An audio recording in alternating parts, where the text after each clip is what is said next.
বন্ধুরা, তোমরা এরকম কি ডিম কোনোদিন দেখেছো? এটা কিসের ডিম বুঝতে পারছি না। রান্না করার জন্য ডিম নিয়ে আসছে, তো একটা ডিমের ভিতর দুইটা কুসুম, প্রতিটা ডিমের ভিতর।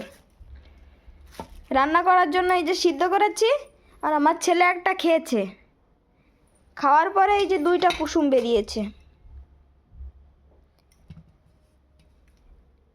আর দেখো, এখানে একটা, এখানে একটা, দুইটা কুসুম,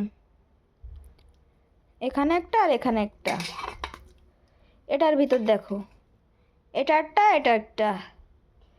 কত বড় ডিম দেখো। এটাও দুইটা, মানে জমজিরা। দেখো, এ কুসুম হয় কোনোদিন এরকম? কিসের ডিম যে খাইয়ে দিলাম আমার ছেলেটাকে। এই দেখো, আমার তো খুব ভয় লাগছে। তোমরা বলো তো, এরকম কি হাঁসের মুরগির ডিম হয়? এখন আমি কি করব?